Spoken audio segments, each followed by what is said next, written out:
Hello friends, computer पढ़ो में आपका स्वागत है। मेरा नाम है कपिल सोम। चलिए जानते हैं कि आज हम क्या सीखने वाले हैं। आज हम एमएस वर्ड के होम टैब के फ़ॉन्ट ब्लॉक में मौजूद सभी ऑप्शनों को पढ़ेंगे, जिसमें कि हमारा सबसे पहला ऑप्शन है फ़ॉन्ट का। फ़ॉन्ट ऑप्शन के ज़रिए आप अपने फ़ॉन्ट के फेस को बदल सकते हैं, यानी अपने फ़ॉन्ट को बदल सकते हैं। वो कैसे? मान लीजिए हमें इसका ये जो हमने यहाँ पर लाइन टाइप की हुई है, इसका फ़ॉन्ट बदलना है, इसका फ़ॉन्ट फेस बदलना है। तो उसके लिए हमें क्या करना होगा? सबसे पहले तो उस फ़ॉन्ट को सेलेक्ट करना होगा जिसका फ़ॉन्ट हमें बदलना है। मान लीजिए हमें पूरी लाइन का बदलना है, तो हम पूरी लाइन को एक बार यहाँ से ड्रैग करते हुए पूरी सेलेक्ट कर लेते हैं। सेलेक्ट करने के बाद यहाँ देखिए ये लिस्ट है इसकी पूरी फ़ॉन्ट फेस की। यहाँ से जैसे हम क्लिक करेंगे इसे, तो ये देखिए एक ड्रॉप डाउन लिस्ट आ गई है फ़ॉन्ट की हमारे सामने।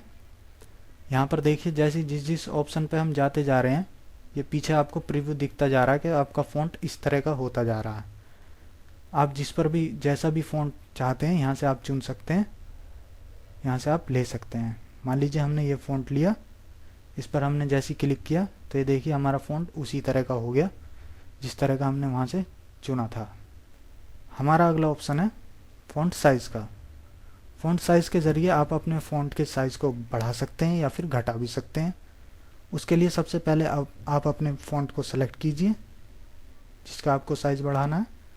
सेलेक्ट करने के बाद ये देखिए यहाँ पर ये तीर का निशान दिखाई दे रहा है। जैसे ही आप इस पर क्लिक करेंगे तो फ़ॉन्ट साइज़ की पूरी लिस्ट खुल गई। यहाँ से आप अपने फ़ॉन्ट का साइज़ चुन सकते हैं। ये 8 पर देखिए किस तरह का हो गया, ये 9 पर देखिए ये बढ़ गया, ये 10 पर और बढ़ गया। इसी तरीके से आप यहाँ से अपने फ़ॉन्ट को बढ़ा भी सकते हैं और इसी तरीके से अपने फ़ॉन्ट को घटा भी सकते हैं। मान लीजिए हमने यहाँ पर ये 14 ले लिया, तो ये देखिए आपका फ़ॉन्ट 14 का हो गया। और यही कार्य यदि आप स्टेप बाय स्टेप करना चाहते हैं तो उसके लिए आपको अगला ऑप्शन मिलता है ग्रो फ़ॉन्ट का। आप ग्रो फ़ॉन्ट के ज़रिए यही कार्य स्टेप बाय स्टेप भी कर सकते हैं। उसके लिए फिर से आपको एक बार फ़ॉन्ट सेलेक्ट करना होगा और ये देखिए यहाँ पर आप स्टेप बाय स्टेप फ़ॉन्ट को बढ़ा सकते हैं। ये देखिए ग्रो फ़ॉन्ट का ऑप्शन है, इस पर क्लिक कर दीजिए। जैसे ही आपने क्लिक किया ये बढ़ा, एक बार और क्लिक किया तो और बढ़ा। इसी तरीके से आप स्टेप बाय स्टेप इसे बढ़ा भी सकते हैं। ये देखिए आपका फ़ॉन्ट बढ़ गया है। और यदि आप अपने फ़ॉन्ट को घटाना चाहते हैं स्टेप बाय स्टेप, उसके लिए देखिए यहाँ पर आपको ऑप्शन मिलता है श्रिंक फ़ॉन्ट का। इसके ज़रिए आप ये कार्य कर सकते हैं। उसके लिए सबसे पहले अपने फ़ॉन्ट को सेलेक्ट कीजिए जिसका साइज़ आपको स्टेप बाय स्टेप घटाना है, और फिर ये देखिए ये ऑप्शन है आपका श्रिंक फ़ॉन्ट का, इस पर क्लिक कीजिए। ये देखिए आपका स्टेप बाय स्टेप घटता जा रहा है फ़ॉन्ट जो है। ये देखिए आपका फ़ॉन्ट स्टेप बाय स्टेप घट चुका है। और यदि आप अपने फ़ॉन्ट को गाढ़ा करना चाहते हैं, बोल्ड करना चाहते हैं, तो आप वो भी कर सकते हैं। फिर से फ़ॉन्ट को सेलेक्ट कीजिए। ये देखिए यहाँ पर बोल्ड का ऑप्शन है, इस पर क्लिक कर दीजिए। ये देखिए आपका फ़ॉन्ट यहाँ पर गाढ़ा हो चुका है, बोल्ड हो चुका है। और यदि आप इसे तिरछा करना चाहें तो आप इसे तिरछा भी कर सकते हैं। यहाँ पर हम अपने फ़ॉन्ट के साइज़ को थोड़ा बढ़ा लेते हैं ताकि आपको अच्छी तरीके से नज़र आए। 22 कर लेते हैं। तिरछा करने के लिए इसे पहले सेलेक्ट कीजिए। सेलेक्ट करने के बाद ये देखिए यहाँ पर इटैलिक का ऑप्शन है, इस पर क्लिक कर दीजिए। तो ये देखिए आपका फ़ॉन्ट यहाँ पर तिरछा हो चुका है, तिरछे स्टाइल में नज़र आ रहा है। और यदि आपको तिरछा नहीं चाहिए, तिरछा हटाना है आपको, इटैलिक हटाना है, तो फिर से सेलेक्ट कीजिए और फिर से इटैलिक पर क्लिक कर दीजिए, तो ये पहले के जैसा हो जाएगा। ऐसे ही आपको यदि बोल्ड भी हटाना है तो फिर से इसे सेलेक्ट कीजिए और बोल्ड पे दोबारा क्लिक कर दीजिए, तो ये देखिए पहले जैसे ही हो जाएगा। हमारा अगला ऑप्शन है अंडरलाइन का। अंडरलाइन के ज़रिए आप अपने टेक्स्ट के नीचे अंडरलाइन ला सकते हैं। ये देखिए यहाँ पर जो आपने ये जो भी टेक्स्ट लिखा है, आप इसके नीचे अंडरलाइन लाना चाहते हैं तो पहले उस टेक्स्ट को सेलेक्ट कर लें। मान लीजिए हम पूरी लाइन के नीचे अंडरलाइन लाना चाहते हैं, तो हमने पहले पूरी लाइन को सेलेक्ट कर लिया। उसके बाद देखिए यहाँ पर अंडरलाइन का ऑप्शन है, इस पर यहाँ क्लिक कर दें। जैसे ही हमने यहाँ पर क्लिक किया तो देखिए अंडरलाइन आ गई हमारे फ़ॉन्ट के नीचे जो भी हमने सेलेक्ट किया था। इसी तरीके से यदि आप अपनी अंडरलाइन का टाइप बदलना चाहते हैं, यानी कि उसका प्रकार बदलना चाहते हैं, तो आप वो भी बदल सकते हैं। उसके लिए फिर से अंडरलाइन पर जाएं। यहाँ पर देखें इसकी राइट हैंड साइड पर एक तीर का निशान सा दिखाई दे रहा है, इस पर क्लिक करेंगे तो ये देखिए अंडरलाइन की ड्रॉप डाउन लिस्ट खुल गई। यहाँ से आप अपनी अंडरलाइन का प्रकार छांट सकते हैं। मान लीजिए ये है, ये है और ये है, ये डॉट डॉट डॉट भी ले सकते हैं आप। मान लीजिए हमने ये डॉट डॉट डॉट ले ली यहाँ से, ये देखिए यहाँ पर डॉट डॉट डॉट अंडरलाइन आ गई है।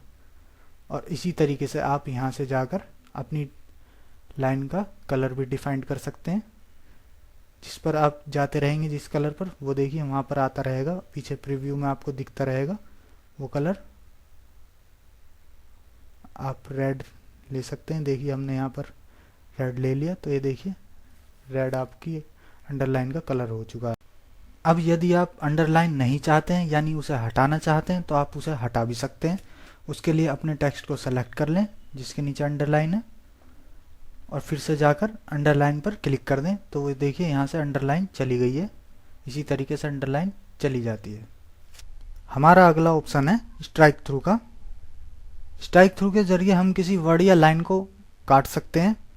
जैसे कि मान लीजिए हम नॉर्मल अगर किसी कॉपी में कार्य करते हैं तो उसमें उस दौरान हमसे यदि कोई गलती हो जाती है तो हम उसे काट देते हैं, जिससे ये सिद्ध हो जाता है कि ये वर्ड या लाइन गलत है।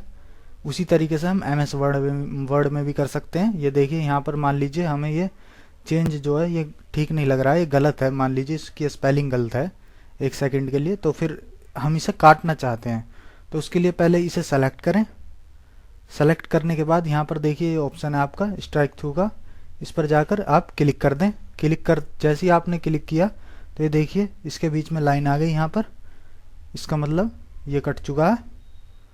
और यदि आपको लगता है कि ये वर्ड नहीं काटना चाहिए था, ये सही था, तो आप इसे सही भी कर सकते हैं। उसके लिए आपको फिर से वो वर्ड सेलेक्ट करना होगा। ये देखिए हमने यहाँ पर इसे फिर दोबारा सेलेक्ट किया और इसके बाद आपको फिर दोबारा यहाँ पर स्ट्राइक थ्रू पर क्लिक करना होगा। ये देखिए हमने जैसे ही दोबारा क्लिक किया तो ये देखिए अपनी नॉर्मल पोजीशन में आ गया ये वर्ड, अब ये नॉर्मल हो चुका है। अगला ऑप्शन है हमारा सबस्क्रिप्ट का। सबस्क्रिप्ट का यूज अक्सर हम किसी तत्व को लिखने के लिए करते हैं। केमिस्ट्री का कोई तत्व हो, मान लीजिए हमें यहाँ पर H2O2 लिखना है, तो अगर हम H2O2 लिखेंगे, ये देखिए हम यहाँ पर आपको लिख के दिखा रहे हैं, ये देखिए H2O2 यदि हम लिखते हैं तो ये देखिए इस तरह नज़र आएगा आपको, ये H2O2 इस तरह नज़र आएगा यहाँ पर यदि हम चाहते हैं कि ये सही अपना जैसे H2O2 लिखा जाता है वैसा हो, तो उसके लिए सबसे पहले आप अपने 2 को यहाँ पर सेलेक्ट करें। ये छोटा चाहते हैं हम इसे यहाँ से, तो यहाँ सेलेक्ट करें और ये देखिए ये ऑप्शन है सबस्क्रिप्ट का, इस पर जाकर क्लिक कर दें तो ये देखिए 2 आपका छोटा हो चुका है। इसी तरीके से इस 2 को भी आप ऐसे ही छोटा कर सकते हैं। ये देखिए H2O2 आपका सही पोजीशन में आ चुका है। अब आपको यहाँ पर एक बात याद रखनी होगी कि यदि आप कुछ यहाँ पर अब टाइप करते हैं तो ये देखिए वो छोटा ही आएगा। उसको सही करने के लिए आप एक बार फिर से वहाँ पर क्लिक कर दें तो ये देखिए अब आप कुछ भी टाइप करेंगे तो वो नॉर्मल होने लगेगा टाइप जैसे कि होना चाहिए। अगला ऑप्शन है हमारा सुपरस्क्रिप्ट का, जो बिल्कुल सबस्क्रिप्ट के अपोजिट है। सुपरस्क्रिप्ट का यूज़ अक्सर मैथ की इक्वेशन को लिखने के लिए किया जाता है। मान लीजिए हमें यहाँ पर x² + y² लिखना है, तो यदि हम नॉर्मली लिखेंगे इसे तो x2 + y2 नज़र आ जाएगा जैसे H2 + O2 नज़र आया था। पर यदि हम चाहते हैं कि हमारे लिखने के दौरान ही हम इसकी पोजीशन बदल सकें तो देखिए उसके लिए क्या करते हैं, ये हमने यहाँ पर लिखा x। अब यहाँ पर अगर हम स्क्वायर के लिए 2 दबाएंगे तो फिर 2 इसके सामने ही बड़ा आ जाएगा। पर यदि हम चाहते हैं कि 2 छोटा है तो उसके लिए देखिए यहाँ पर जैसे ही हम सुपरस्क्रिप्ट पर क्लिक करेंगे तो देखिए हमारा कर्सर छोटा हो चुका है। अब यहाँ पर हम 2 लिखेंगे और फिर हम लिखेंगे प्लस, तो जैसे ही हम प्लस का निशान दबाएंगे, ये देखिए हमने ये दबाया तो ये देखिए ये छोटा नज़र आ रहा है। तो इसे बड़ा करने के लिए हमें बैक स्पेस दबाकर ये देखिए यहाँ से इस पर दोबारा क्लिक करना होगा सुपरस्क्रिप्ट पर, जब ये अपनी नॉर्मल पोजीशन में आएगा। ये देखिए हम यहाँ लिखते हैं +y। अब देखिए हमें फिर से स्क्वायर चाहिए तो इसके लिए यहाँ पर इसे फिर से क्लिक करेंगे सुपरस्क्रिप्ट पर, अब ये देखिए कर्सर छोटा हो गया हमारा ये पॉइंटर, और अब यहाँ पर 2 जैसे आप टाइप करेंगे तो ये देखिए x² + y² आपके सामने नज़र आ चुका है। हमारा अगला ऑप्शन है टेक्स्ट हाईलाइट कलर का, जिसके ज़रिए हम अपने टेक्स्ट को हाईलाइट कर सकते हैं। अक्सर जब हम पढ़ाई करते हैं तो पढ़ते टाइम हम एक हाइलाइटर ले लेते हैं, जिसके ज़रिए हम इम्पोर्टेंट जो हमारे नोट्स रहते हैं उसमें से इम्पोर्टेंट टेक्स्ट पर हम हाईलाइट कर लेते हैं। उसी तरीके से हम MS वर्ड में भी कर सकते हैं। उसके लिए सबसे पहले हमें अपने टेक्स्ट को सेलेक्ट करना होगा जिसे हमें हाईलाइट करना है। मान लीजिए हम यहाँ पर हाउ टू को हाईलाइट करना चाहते हैं, तो उसे यहाँ पर हमने सेलेक्ट कर लिया, और ये देखिए यहाँ से ये ऑप्शन मिल जाता है आपको टेक्स्ट हाईलाइट का। जैसे ही आप ये ड्रॉप डाउन की लिस्ट खुल गई है कलर्सों की, यहाँ से आप चुन सकते हैं। देखिए आपको प्रीव्यू दिखता जा रहा है पीछे। मान लीजिए हमने यहाँ पर ये रंग चुना, और इस पर जैसे ही हमने क्लिक किया तो ये देखिए ये इस तरह का हाईलाइट हो गया है ये। अब यदि आप इसका हाईलाइट हटाना चाहते हैं तो आप यहाँ पर जाएं, इसे सेलेक्ट करें। सेलेक्ट करने के बाद ये देखिए यहाँ पर नो कलर का ऑप्शन है, इस पर क्लिक कर दें तो आपका हाईलाइट हट जाएगा। बिल्कुल इसी तरह का हमारा अगला ऑप्शन है फ़ॉन्ट कलर का, जिसके ज़रिए हम अपने फ़ॉन्ट को कलर कर सकते हैं, रंग भर सकते हैं अपने फ़ॉन्ट में। ये देखिए यहाँ पर हम मान लीजिए फ़ॉन्ट एंड फ़ॉन्ट साइज़ को कलर करना चाहते हैं, तो देखिए हमने इसे सेलेक्ट किया, और जैसे ही हमने इसकी ड्रॉप डाउन लिस्ट पर गए, यहाँ से हम देख सकते हैं कि जो हम जिस कलर पर जाते जा रहे हैं वो आपको पीछे प्रीव्यू में दिखता जाएगा कि आपका फ़ॉन्ट वैसा होता जा रहा है। मान लीजिए हम यहाँ से इसे चुन लेते हैं, तो ये देखिए हमारा फ़ॉन्ट उसी कलर का हो गया जितना हमने चुना था। इसी तरीके से हमारा अगला ऑप्शन है ये क्लियर फॉर्मेटिंग। क्लियर फॉर्मेटिंग का यूज़ हम जब करते हैं जब हमें जितनी भी अभी तक हमने फॉर्मेटिंग की है, यदि हम उसे हटाना चाहते हैं, उसे टेक्स्ट को अपने को नॉर्मल पोजीशन में लाना चाहते हैं, तो हम क्लियर फॉर्मेटिंग का यूज़ कर सकते हैं। जैसे कि मान लीजिए हमने अब तक जो भी इसमें फॉर्मेटिंग की है, अब हम उसे हटाना चाहते हैं, तो उसके लिए हमने पहले पूरा अपना जो है टेक्स्ट सेलेक्ट किया फॉर्मेटिंग किया हुआ, और फिर जैसे ही हमने इस पर क्लिक किया क्लियर फॉर्मेटिंग पे, तो ये देखिए सारी फॉर्मेटिंग जितनी भी हमने की थी सब हट गई है। अभी अपनी नॉर्मल पोजीशन में आ गया जिस तरह से हमने पहले लिखा था। हमारा अगला ऑप्शन है चेंज केस का। इस पर हम जैसे ही क्लिक करते हैं तो ये देखिए 5 डिफरेंट जो हैं हमारे केस खुलकर आ गए हैं। इसमें जी हमारा फर्स्ट है सेंटेंस केस, सेकंड है हमारा लोअर केस, थर्ड है हमारा अपर केस, और फोर्थ है हमारा कैपिटलाइज ईच वर्ड केस, और फिफ्थ है हमारा टुगल केस।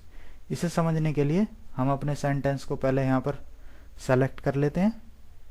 सेलेक्ट करने के बाद ये देखिए हम यहाँ पर आते हैं चेंज केस पर। चेंज केस में ये अब यदि अगर हम चाहते हैं कि हमारी ये जो लाइन, ये जो हमारा सेंटेंस है ये लिखा हुआ है, इसका जो सारे के सारे लेटर लोअर में हो जाएं, यानी कि छोटे हो जाएं, तो ये देखिए यहाँ पे आपको ऑप्शन मिलता है लोअर केस। इस पर जैसे ही आप क्लिक कर देंगे तो ये देखिए सारे के सारे लेटर जो हैं इसके छोटे हो गए हैं। इसी तरीके से हम फिर वहाँ जाते हैं। यदि हम अब अगर हम चाहते हैं कि सारे के सारे लेटर बड़े हो जाएं, तो ये देखिए अपर केस मिलता है आपको, यहाँ पर क्लिक कर दीजिए, ये देखिए सारे के सारे लेटर आपके बड़े हो गए हैं। इसी तरीके से यदि आप अपने सेंटेंस के वर्ड का पहला लेटर बड़ा करना चाहते हैं तो आप वो भी कर सकते हैं। यहाँ से ये देखिए कैपिटलाइज ईच वर्ड, इस पर आप जैसे क्लिक करेंगे तो ये देखिए आपके सेंटेंस का पहला लेटर बड़ा हो गया है, पहले वर्ड मतलब हर वर्ड का।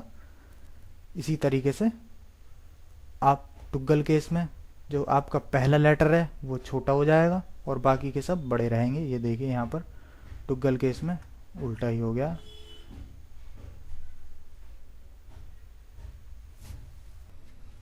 अब अभी तक हमने फॉन्ट ब्लॉक के अंदर जो भी फॉर्मेटिंग की है, जैसे कि फॉन्ट का फेस बदला, फॉन्ट का साइज बढ़ाया और घटाया स्टेप बाय स्टेप भी, और बोल्ड किया फॉन्ट को, अपने फॉन्ट को इटैलिक किया, अंडरलाइन किया। इसी तरीके से हमने आगे जितनी भी फॉर्मेटिंग की थी, यदि हम चाहते हैं कि वो सारी फॉर्मेटिंग एक साथ हम ऑपरेट कर सकें, एक साथ हम कर सकें, तो उसके लिए हमें एक ऑप्शन मिलता है फॉन्ट डायलॉग बॉक्स का। उसके ज़रिए हम वो कार्य एक साथ भी कर सकते हैं। उसके लिए सबसे पहले अपने टेक्स्ट को सेलेक्ट कर लीजिए यहाँ से, और ये देखिए यहाँ पर फॉन्ट ब्लॉक के अंदर ये देखिए सबसे नीचे की ओर राइट हैंड साइड पर एक एरो का निशान दिखाई दे रहा है आपको। इस पर आप जैसे ही क्लिक करेंगे तो ये देखिए एक फॉन्ट डायलॉग बॉक्स आपके सामने खुल कर आ जाएगा। यहाँ से आप अपनी फॉन्ट राइटिंग छांट सकते हैं, यानी फॉन्ट फेस। मान लीजिए हम इसे यहाँ से हेडिंग ले लेते हैं, तो ये देखिए यहाँ पर आपको प्रीव्यू में दिखता जाएगा जो भी हम इफ़ेक्ट, जो भी हम इस पर फॉर्मेटिंग करेंगे, यहाँ पर प्रीव्यू में आपके सामने आता जाएगा। ये देखिए हमने यहाँ से हेडिंग ले लिया, फॉन्ट फेस। इसी तरीके से हम यहाँ से फॉन्ट स्टाइल भी ले सकते हैं। ये देखिए हम यहाँ से इसे इटैलिक ले लेते हैं। जैसे ही हमने इटैलिक पे क्लिक किया, ये देखिए यहाँ पर प्रीव्यू में इटैलिक आ गया आपके सामने। इसी तरीके से आप अपने फॉन्ट का जो है साइज़ भी डिफाइन कर सकते हैं। मान लीजिए हम अपने फॉन्ट का साइज़ यहाँ पर 28 ले लेते हैं, तो ये देखिए यहाँ पर प्रीव्यू में बढ़ गया उसका साइज़। इसी तरीके से आप जो भी फॉर्मेटिंग करेंगे आपको प्रीव्यू में उसका जो है नमूने के तौर पर दिखता जाएगा कि ये कैसा हो रहा। अगर फ़ॉन्ट का कलर देना चाहते हैं तो फ़ॉन्ट का कलर भी दे सकते हैं। मान लीजिए हमने इसे ये कलर दे दिया, तो ये देखिए प्रीव्यू में आपके सामने आ गया ये कलर। इसी तरीके से यदि आप अंडरलाइन करना चाहते हैं तो अंडरलाइन भी कर सकते हैं। ये देखिए यहाँ से हमने मान लीजिए ये वाली अंडरलाइन ली। अगर आप अंडरलाइन का कलर बदलना चाहते हैं तो कलर भी बदल सकते हैं। ये देखिए यहाँ से हमने मान लीजिए इसे ब्लैक ले लिया, तो ये देखिए अंडरलाइन हमारे प्रीव्यू में आप देख सकते हैं कि ब्लैक हो गई है। इसी तरीके से आप इफ़ेक्ट भी दे सकते हैं, स्ट्राइक थ्रू का इफ़ेक्ट दे सकते हैं, और भी जितने भी इफ़ेक्ट हैं सारे दे सकते हैं। मान लीजिए हम इसे यहाँ से शैडो का इफ़ेक्ट दे देते हैं, तो हम शैडो पे जैसे ही क्लिक करते हैं तो ये देखिए एक परछाई सी बनी हुई आ रही है नज़र अक्षरों की, तो ये शैडो हो गया। और ये देखिए यहाँ जब आपकी फॉर्मेटिंग सारी हो जाए तो आप यहाँ पर ओके पर क्लिक कर दें, तो ये देखिए आपका टेक्स्ट उसी तरीके का नज़र आ गया जिस तरीके का हमने वहाँ पर किया था।